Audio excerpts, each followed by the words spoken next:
to Because You Watched. I'm your man, Jacquis Neal. I'm Hillary Ann Matthews. And we are riding as a duo today. Yeah, we're riding duo. Riding duo. I saw your brain. Because I was about to say riding solo, and I was like, we're not.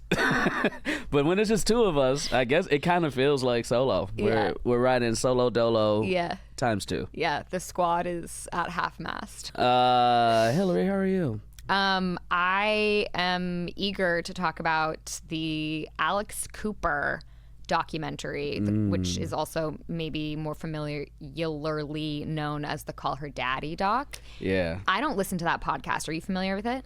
I don't listen to it at all, but I know about it. Yeah. I also have just kind of like snippets over the years. I know that it's like massively popular. It's crazy. Yeah, I'm familiar enough with her name, but I really kind of didn't know anything else about it. I guess I did know that it used to be two women, and now it's just Alex Cooper. Ooh. Yeah.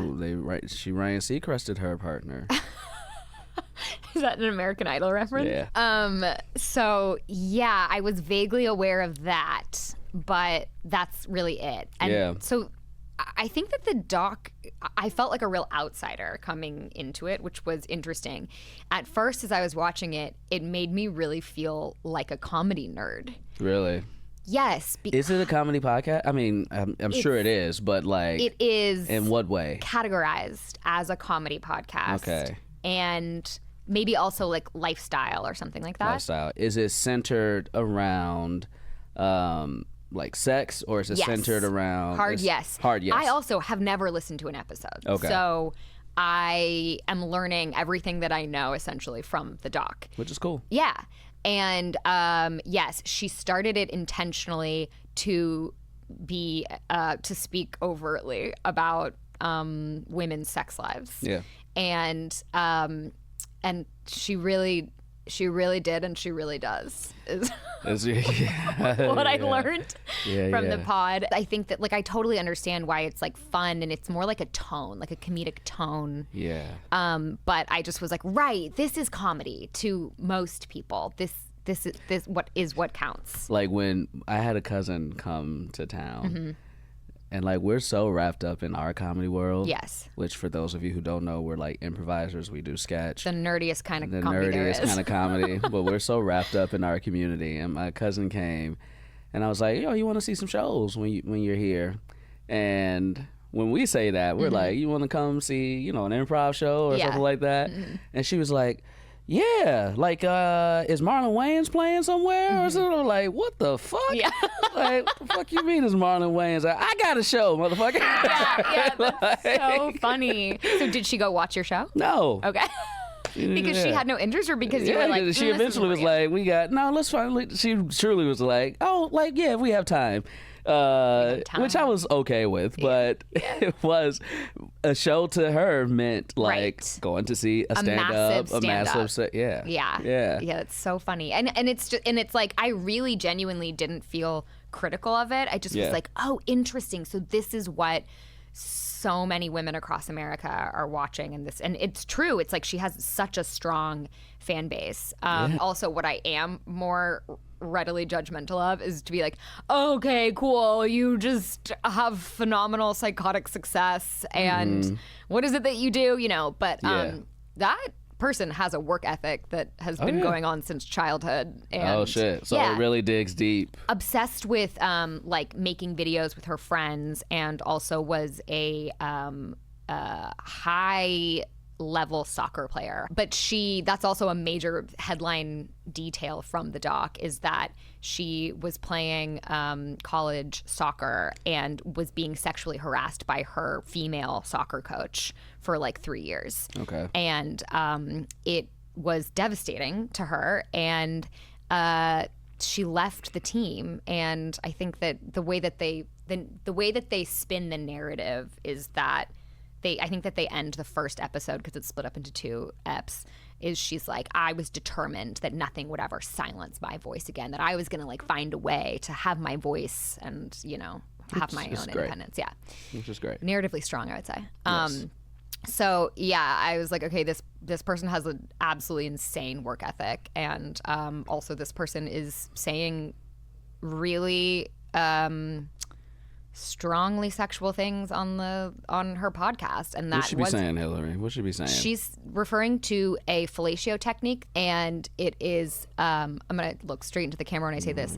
Gluck Gluck 9000. Oh, the Gluck Gluck. Oh, you're familiar? Oh, the Gluck Gluck. The Gluck. Thank you, Alex. Had a few 9,000s in my time. Okay, cool. So maybe like you're her fan base. I may not listen, but I benefit, baby. Yeah. Okay, Yeah, okay, okay. great. Okay, awesome. Wait, Alex, is that term from her for real? I had never heard it before. You've never. I mean, like, I'm spending time on like a lot of different corners of the internet, but I guess You've never heard of the not Gluck that Gluck corner. 9000? Yeah. So wow, so you're familiar with that term? I would assume that Alex is not the first person to Perform the technique. Technique of a Gluck Gluck 9000. Right. I would assume as well. Yes. I would assume that there are in the long forgotten, never written down history books, pioneer women performing the Gluck Gluck 9000 covered wagons Gluck. on the prairies. Let me tell you, boy, Nancy Reagan used the Gluck Gluck 9000 all the time, Yep. man. Legend has it. Legend has Legend has it. The Gluck Gluck 9000 was at the White House in the 80s, baby. I love this so much. Okay, so this is kind of amazing because I'm like to know that that is truly like recently an actor passed away and I forget his name, but the Deadline headline said actor passes away, the first to say I'm not a doctor, I just play one on TV. And I was like, oh wow, so interesting. People who that is so interesting. When like a when phrase- things are coined and Yes. it becomes like a part of the lexicon. And so I'm sure that Gluck Gluck 9000 leads us very smoothly and seamlessly into what you've been watching this week. Yes. I've been watching something with a man you probably had to give a Gluck Gluck 18,000 to, which is Shaq. Whoa! Probably gotta get the 18,000 to Shaq. You gotta go up a model. You gotta go up a model. Go up a model for Shaq. I have been watching Shaq's new documentary, Power Moves, with Shaquille O'Neal. Power moves. Yeah. Okay. So I said I was gonna watch it. Yeah. I have started watching. I'm about halfway done with it, so I'm not finished completely, but I'm deep enough in it where I can talk about it pretty confidently. First, like, Shaq does so much shit. He does so much shit. Yeah. Like, can you name off the top of your head 4 things that Shaq is involved in? The cat food commercial. The cat, yeah. Power moves. Power moves. Yes. Basketball Sure. and business. Yep. Doesn't get any better than that. Shaq has his hands in so many cookie jars. So like, If you gave me a multiple choice, I could, pick 'em out. like he does like Carnival Cruises, Papa Okay, that's John's, crazy. Papa General John's. Yes, I'm Insurance. familiar with Papa John's. I watched him, the video of him or the commercial of him going Yeah. through neighborhoods. He does. He's like and like these are things that he's not just like in the commercials for. He is like Yes. a part of the business. Like he is the president. Right. Or Wasn't that a thing with Papa John's where he came in and was like, pardon me, I'm going to be involved in this. I don't like what we're doing. I'm changing it. We need to do this. Well, when Papa John revealed himself as a racist, Shaq, and they booted him out, Shaq pretty much became like the face of Papa John's. That is a not smart only business advertising, decision. but he is in the room. That is a really smart pivot on the part of that business. Yeah. But this one is about him, who he is now the president of Reebok basketball. And the vice president is Allen Iverson. So for those of you who don't know, Reebok basketball in the 90s was a very big basketball shoe. Yeah. Nike has always been number one. Nike will always be number one. Nothing will ever top that. So in the shoe race, basketball wise, being number 2 is almost like being number 1 because nobody will beat Nike. And Reebok in the 90s was number 2, solid number 2. And Shaq was like he was the Michael Jordan of Reebok. And Allen Iverson was like the also Michael Jordan of Reebok. Allen Iverson really made it cool to where, because Allen Iverson was like a part of the culture. He changed the culture of the NBA, made it more like hip hop forward and things like that. And they were the two faces. And then in the 2000s, Reebok had started to falter, got bought by Adidas, and they closed down Reebok. Okay. Recently, and that always bothered Shaq. So recently, in the past like 5 to 7 years or so, they bought Reebok back, and Shaq is the president. Allen Iverson is the vice president. They being Shaq and Iverson. Yes. Whoa. So the documentary is very good because like you get to kind of see Shaq as a businessman, because Shaq is like has so many hats. Yeah, He's and also, we are like, used to seeing his. Oh my gosh! Wait, duh. He is with the four men talking Inside about the NBA. Inside the NBA. Like, it's fun to see how they navigate meetings and like also what it takes to relaunch a shoe brand. Like, Yeah.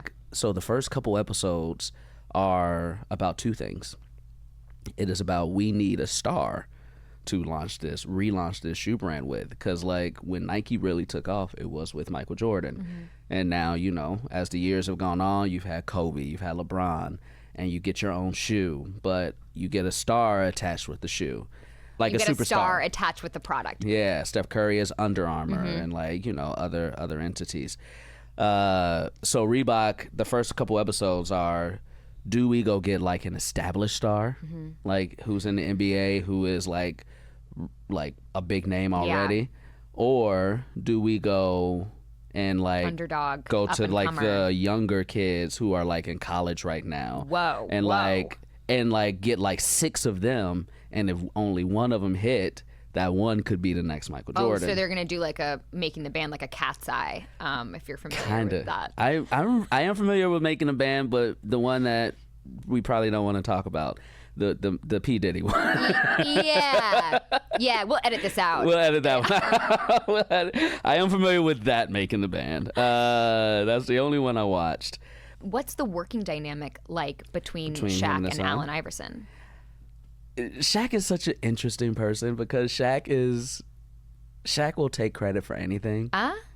Like Shaq will come in here right now, sit right in the middle of us and be like, yeah, so you know, I'm really the dude who made it possible for big personalities to be on microphones, you know. Before, wasn't nobody doing that before me, you know. Like big, like he's in the it was room. always small personalities, but I bought the big personality, baby, you know. Diesel, ha, you know, can you dig it? Like, that's what he would do. Like, that's what Shaq would do. Yeah. And so he always takes credit, but this is how he like gives people credit. And I couldn't do it by myself. Allen Iverson helped too. That's as much as he'll. And then you just get to see Shaq be Shaq. And it's a really fun story where like he reaches out to this one kid and was like, basically like, I'm gonna change your life. Because that's one thing that also Shaq does. Like Shaq will like go to Walmart and like see a person with a full cart and be like, I got you. My brain just got stuck a little bit on the logic of that good deed, which is like, well, if somebody has a full cart, presumably they can afford all of that. So actually, True. you should be looking for somebody with an almost empty cart You'd be like, here's $700 and more be like, dollars. triple it. Yeah. Yeah. Shaq, You if you're listening, should. you can take credit for that idea. Think of this alone. Hillary Ann Matthews helped too.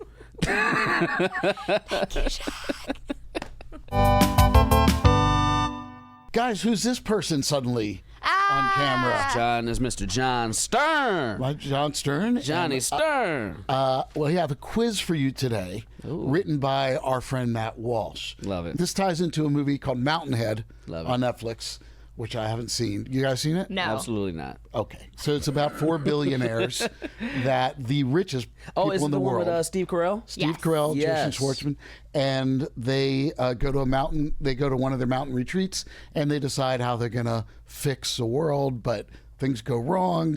Anyway, I haven't seen it, but it's about billionaires. So this quiz is who is richest. Oh.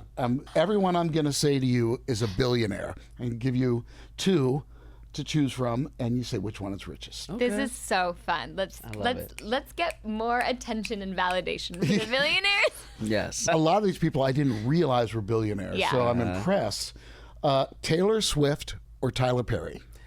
Ooh. Jacquis. This is interesting because Taylor Swift, they're both billionaires, obviously. Taylor Swift just had a lot of success on her tour. And she just bought back all her masters and all those things. So maybe she's cash Tyler poor. Perry has a lot of fucking money. Yeah. He has more money than people realize. And he also just paid for an entire goddamn movie backlot studio in Atlanta. So I'm going to say Mr. Badwig TP himself, Tyler Perry, Medea. I'm gonna just to kind of keep it consistent with identity politics here. I'm gonna say identity politics. I'm gonna say Miss Badwig Taylor Swift. She wears a wig? No. Aretha Franklin, where she was like, "Oh, okay, beautiful gowns." Have you seen that clip before? Oh my God. We'll talk. Okay. The answer is Taylor Swift. Wow. 1.6 billion to 1.4 billion. Oh, so they're neck and neck. They're neck and neck. Yeah. I should point out, Matt Walsh did the research, and he probably did it very quickly and on one website. Okay. So all of these numbers could be wrong. That's okay. But Yeah. that doesn't matter. Maybe since she bought her masters, how we she play. bumped She lost down 200 to, million. Yeah, 6.3 or something. I didn't Yeah. realize that Tyler Perry was a billionaire, but it makes sense. Yeah, he is. He is one of the black billionaires. All right, Yes. here's one. Tiger Woods versus Magic Johnson. Hillary. Tiger Woods versus Magic Johnson. Woods. You know what? I think I'm inclined to say Woods as well. Wow. Well, according to Matt Walsh's faulty research, Magic Johnson has 1.5 billion. Tiger Woods 1.3 billion. What? So sorry. What are either? Do either of them have that much money? I could see Magic Johnson having that much money just Is because like he- he has his hands in so many cookie jars, and he also is Right. one of the owners of the Dodgers. Okay. Tiger Woods also has been Tiger Woods for almost 30 years. Yeah. And he was like the top of the golf world with Right. endorsements and Nike. Right. He and- invested well, is what I don't know about. Yeah. You know. Right. It might have been less, and then it's been earning interest and Yeah. the stock market. Okay. All right. All right. Now we're going to up the numbers. We're going to go bigger now. Hell yeah. Donald Trump versus Elon Musk. That's too easy. Michael Bloomberg Yeah. versus Rupert Murdoch. So Michael That old Bloomberg chestnut. made his money in publishing business news. Rupert Murdoch made his Fox. money. Racism is alive and well in this world. And They're both white. They are both white. They are both white. One is slightly more black-hearted. Yeah, one's Australian, so I guess that makes him a little more of bit. an outsider. I'm gonna say Murdoch. I think Murdoch's richer. Okay. Yeah. I also think Murdoch. I did too. But Wow. Michael Bloomberg, 104 billion. 104. That's He what was it mayor 3 terms in a row when I lived in New York. Yeah. It's a 2-term thing, and somehow he's like, well, okay, but y'all, how about a 3rd term? They're like, And okay. he slipped his next. He would be the mayor. She's running for city comptroller. Now I'm going to go back down to the small numbers because The small numbers. the small numbers. Jerry Seinfeld or Rihanna? Wow, that's fun. Hillary, you're first. Oh boy, Rihanna. Let me tell you, man, I love me some lingerie. You know, I Yeah, love me that's what some I thought. Savage Fenty. Fenty. Yeah. You know, and they also have a lot of makeup. Yes, Makeup line. yes. She's done for very well. Black Jerry and brown Seinfeld women. has a makeup line, right? Does he? Yeah, ghoulish. Ghoulish white. I'm gonna say Rihanna. All right. I would have said Rihanna too at 1 billion, but it is Jerry Seinfeld, 1.1 billion. The best answer I have is he made all that money a long time ago. So again, Seinfeld. he invested it probably Yeah. wisely. Classic cars. This is shocking. I'm doing wrong. I'm doing bad. I know. Well, it I'm seems doing like bad. there's something consistent going on, which is that anything that we think, Yeah. it's the opposite. It's all the dark horse. I've also chosen every answer with with blackness in mind, and I've lost everyone. If it makes you feel better, I've chosen everyone with whiteness in mind, and I'm also not doing so hot. You got one right though. You got one right. Well, here's 2 black superpowers. Okay. Michael Jordan and Oprah Winfrey. Oh, Whoa. So you're whoa, first. whoa, whoa, Oh, that's whoa, hard whoa. because It is, isn't it? Oprah has a lot of money, but Michael got a lot of fucking money too. Yeah, and they're both great business And people. both great business people. I am going to, and they're both my Chicago people. Yeah. It's both on the west side of Chicago. I think I gotta go with Miss Winfrey. I gotta go with Oprah. I am gonna go with Jordan, only because it's the person who Jacquis didn't choose. Yeah, I mean, that's a good policy. I don't know. I don't Yeah. have logic for this one. You're probably right. It's Jordan. Michael Jordan, 3.5 billion. Oprah Winfrey, 3.1 billion. They're both doing fine. All right, for our last one, we're going to go very white. All right. I'll find a way to bring it back to black and lose. George Lucas and Steven Spielberg. Ooh. Okay, I think I found a way to make it black. How tell me. And don't say the color purple. That's barely That's in the. Isn't George Lucas married to? Isn't his a wife black woman. He is. Yeah. Yes. Okay, Yes. so do you want to take that, or do you want me Do to take that? you take Steven Spielberg? I'll take this has become such a fucked up game. You take Steven Spielberg. I mean, which, by the way, I'm like, this is also a hard one, but I would think George Lucas. But I'll take Spielberg You gotta because take obviously if Spielberg. we think that it's Lucas, then it means that it's Probably Spielberg. I'm gonna take George Lucas, one because of Star Wars, and two, he got that black woman managing his money. You know what I'm saying? Making decisions for the family. Making decisions for the Yeah. family. And so I'm gonna say George Lucas. Well, it was a trick question. They're the same at $5 billion. And they have to be because I'm sure those guys get together and they don't want to have any sort of power imbalance. Yeah, I'm Of sure. course, I'm yeah. sure. They need equity between the two of them. There's a transcript of a recording of George Lucas, Steven Spielberg, and writer Lawrence Kasdan writing their first story session. It was like 2 days long, figuring out Raiders of the Lost Ark. It's fascinating because basically Lucas sits them down and says, all right, I got it all figured out. And he did. He just walks through everything. He had everything figured out, the snakes and the this and the that. Spielberg has all these crazy action ideas, and Lucas is like, no, I don't think so. They'll show up in the later movies when Lucas Yeah. Funny. Lucas is out. That's so That's interesting. Yeah. I know the next segment you do is going to be stuff from your vault, things you recommend that aren't new. So I'm just going to throw out my one of mine. It's called Dark. There were 3 seasons. It was on Netflix a few years ago. It's a German sci-fi supernatural drama. There's a time travel element. It's really weird. It starts out normal, and it gets more and more complex. Whoa. And it gets who's good and who's bad, what is good, what is bad. So it more sucks like you a in. serialized, like It's- X-Files vibe. Yeah, that's a great way of putting it. Very serialized. The characters, it expands. I could only be spoiling it for you by telling you more. Okay. My mom likes it. She's watched Oh, it. She cool. enjoys it. Yeah. All so right. I've she never heard watches of it a lot before. of sci-fi-ish television. And it helps that it's all in German. Somehow that suits it. Yeah, and she watches a lot of foreign movies. She literally, that's all she watches is foreign TV. And I just want to say you guys have been doing a great job hosting today. Wow, thank thank you, you so Jon much, Stern. Thank you, Jon. producer Jon Stern. Well, thank you for playing the game. You know, Hillary, we've been talking about what we have been watching for things that are current-ish or current. I have a couple things that I've been watching that are in the vault, in the Jacquis vault. And I'm going to give you the combination. 9000, baby. 9,000. 9,000 is the Sounds combination. familiar. You open the vault, and here's what you'll find. So the first thing that's in the vault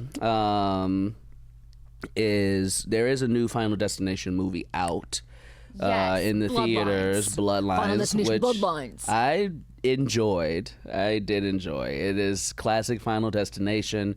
There's not been a new Final Destination in almost like 14, 13 years, something like that. Wait, really? That was the last one. The last one was like 2011 or something like that. So it was a very fun return back to the form, and it had all the classics. I thought it was funny. It was fun. I have a question. Yes. What was the previous last Final Destination called?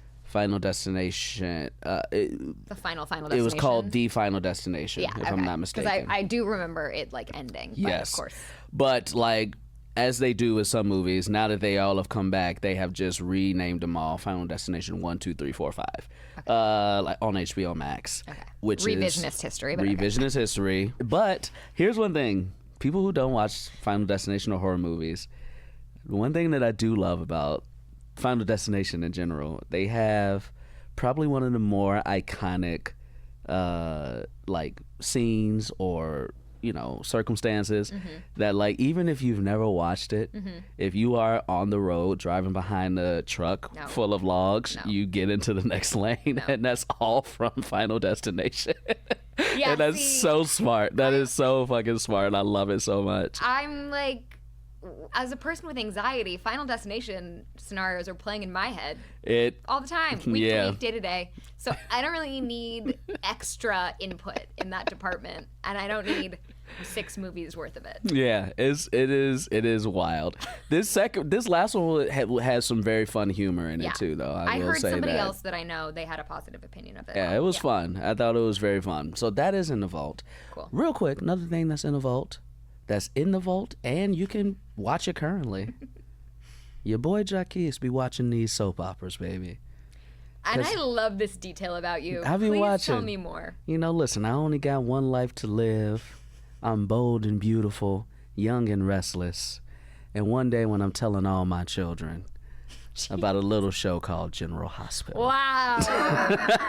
Well done. About a little show called General Hospital. When did you start watching soap operas? My grandma used to watch All My Children when I was younger, so I would watch All My Children and Days of Our Lives with her. I was never really into Bold and Beautiful or Young and the Restless. And then I had a girlfriend who watched General Hospital, but at that point I was in my 20s. And so, toxic masculinity, I was like, I ain't watching this shit. But she would be on, that stuff that makes me think of my grandmother. Fuck I'm a man now. I don't need to think of my grandmother. grandmother. I'm a man now. Yeah. Turn on porn. And so, like, she would watch it while Similar she was acting over. in those two? Pretty much. Just kidding. No disrespect to either of those groups of actors. Listen, I think most adult workers know that they're not really acting when it comes to the acting portion of the films. But no disrespect to any of them that are. Yes.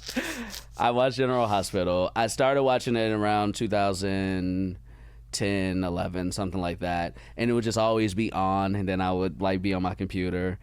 And then after being on so much, you just peek over. Yes. You peek over a little more. And then you're like, I wonder what is going on with Sonny Corinthos. So now I watch it every day. Working to it, right? Because it's like you can't concentrate on your work. Because you start watching it more. Yeah. And like nowadays, it is something that I watch just kind of like on. And if it's something that's intriguing, I'll get more engaged. It's like me in the Bachelor franchise. Exactly. 100%. Which they just broke up. Who? Grant and Juliana. Or is that her name? Juliana. Yeah. That is. I cannot believe that I am finding this out they just broke live up. on air. Yeah. And broke up. From you as my news source. Yeah, they just broke up. Because I'm a frequent guest on another podcast that is a part of Bachelor Nation. Will You Accept This Rose? That's right. Yeah. And yeah, they just broke up. Damn. Maybe that's what needs to be in the vote. That is so often the problem that happens with the person who's in the Bachelor or the Bachelorette and the two people that they're choosing. It's like one of them is a very probably like stable, steady choice, but the other person is the one that they feel like their fiery passion for. And that's exactly what this. One of them was the stable, more relationship ready, loving, mature partner. Yeah. The other one was like, but she let me hit in the fantasy suites. So I want this one. I'm going to have more fun with this one. And 3 months later, broken up. Yeah. Wow. It's so crazy. Yeah. There was one. This is, you know what? Well, not to hijack your go ahead. vault, but there was a season. It was Desiree Hartstock's season, and she had 2 men, and one of them she seemed really obsessed with, and the other one was Chris. And the one she seemed really obsessed with, don't remember his name, don't remember his face, he left voluntarily. She was totally distraught, really distraught. And so distraught that you're like, okay, so it seems like you were going to choose him, right? She then recovers and rewrites the narrative with, I'm sure, the help of the producers, which is like, and actually, here is my husband. They get married. They are married to this day. Yeah, they're still married. Yes, and they have kids together. They're and like considered one of the most successful Bachelor because there aren't couples because many they mostly successful- break up. Yeah, in large numbers. Bachelor is like the American Idol of dating. You may have a winner at the end of the season, but they are not stars. Part of me is like, right, they live in Seattle with their two sons, Asher and Xander. Like, she was denied the opportunity to choose her passionate choice, and so instead she was left with the stability, the sure thing, and that's what she actually built a life on. And I'm sure she is as happy can be. Yeah. Here's what I also want to say. Yes. I want to look up their. I think that they had a book of poetry. Hate it. Do you remember it? I'd have heard something about it. I know nothing about it though. Can I ask you to try to guess what the title is? Okay, so here's your clue. Okay. He was a baseball player, I believe.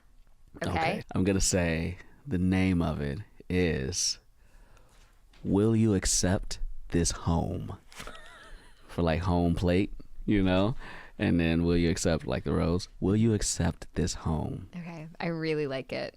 Is worse than that, isn't it? It is Diamonds and Hearts. Hate it.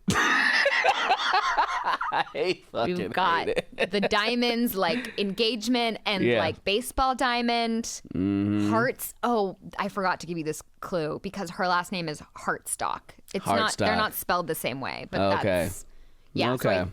So Diamonds and Hearts. Diamonds and Hearts is your inside look into the heart of Chris as he pushed through professional baseball and through his recent journey to find love. It is $12.95, 4.5 stars, 39 reviews. We can do better than that.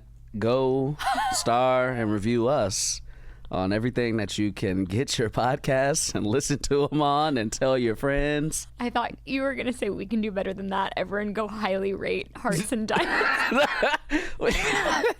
First of all, Love and Basketball, great movie. Baseball. Love and Baseball, we can do better. Let's get that up to 4.7. Thanks for listening. Thank you so much for listening.